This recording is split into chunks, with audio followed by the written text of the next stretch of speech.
Assalamualaikum warahmatullahi wabarakatuh. Perkenalkan, nama saya Rifa Septia, NPM 18-100-134-11-215.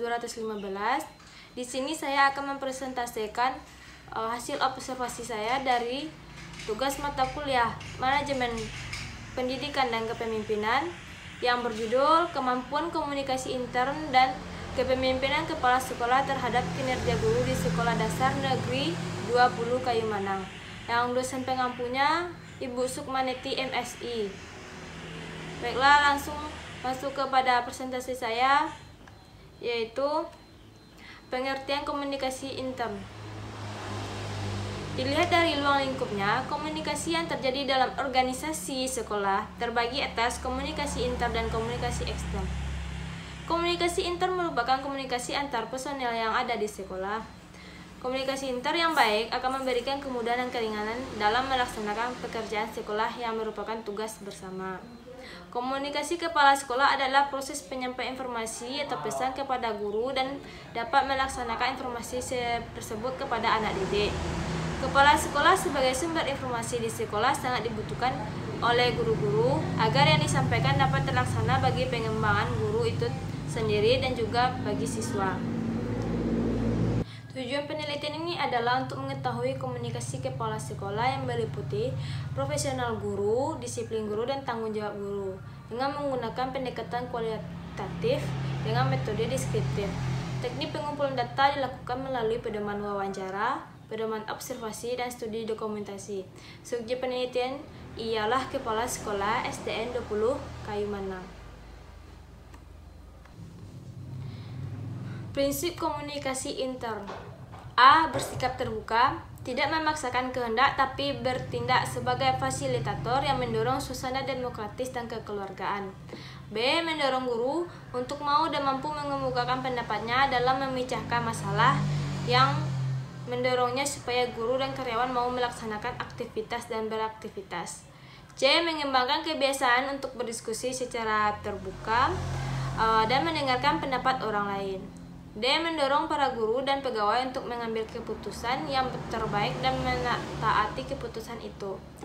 E. Berlaku sebagai pengarah, pengatur pembicaraan, perantara, dan pengambilan kesimpulan secara redaksional. Bentuk-bentuk komunikasi intern. 1. Komunikasi ke bawah, itu komunikasi yang bergerak dari pemimpin ke bawah.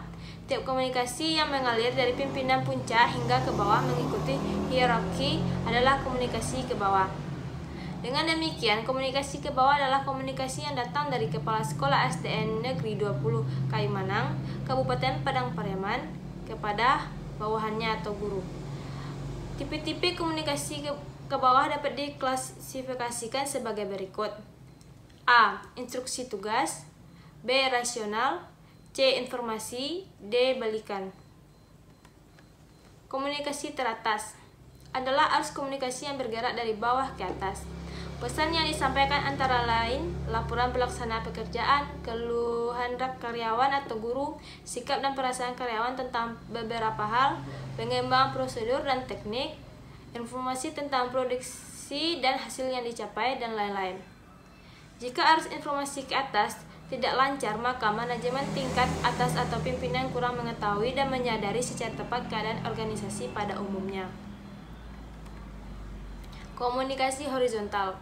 Komunikasi horizontal ini sangat intens dilakukan antar bagian yang memiliki tingkat sekuensi terjadi yang tinggi, yang dimaksudkan untuk menghemat waktu dan memudahkan melakukan koordinasi dapat berlangsung secara formal atau hubungan-hubungan kerja dalam pembagian struktur kerja diatur secara formal atau secara informal untuk mempercepat tindakan.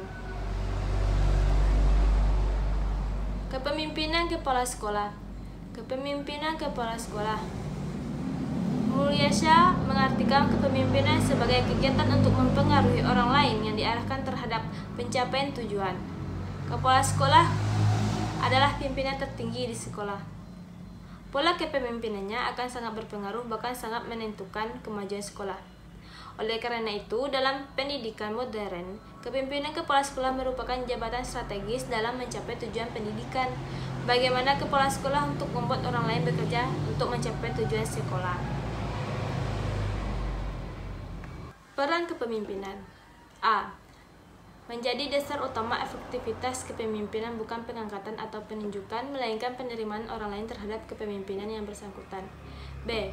Efektivitas kepemimpinan tercermin dari kemampuannya untuk tumbuh dan berkembang. C. Efektivitas kepemimpinan menuntut kemahiran untuk membaca situasi. Yang D. Perilaku seseorang tidak terbentuk begitu saja, melainkan melalui pertumbuhan dan perkembangan. Yang E. Kehidupan organisasi yang dinamis dan serasi dapat tercipta bila setiap anggota mau menyesuaikan cara berpikir dan bertindaknya untuk mencapai tujuan organisasi. Efektivitas kerja. Efektivitas kerja merupakan kemampuan organisasi dalam mencari dan memanfaatkannya secara efisien dalam mencapai tujuan tertentu. Efektivitas kerja. Efektivitas merupakan kemampuan organisasi dalam mencari dan memanfaatkannya secara efisien dalam mencapai tujuan tertentu. Efektivitas kerja adalah suatu keadaan di mana aktivitas-aktivitas jasmania dan rohania yang dilakukan oleh manusia dapat mencapai hasil sesuai yang dikehendaki. Efektivitas kerja adalah suatu efek atau akibat yang dikehendaki dari sejumlah rangkaian aktivitas yang jasmania dan rohaniah yang dilakukan pegawai atau karyawan untuk mencapai tujuan tertentu yang ada pada organisasi. Sekian, itulah presentasi laporan observasi dari saya. Terima kasih. Wassalamualaikum warahmatullahi wabarakatuh.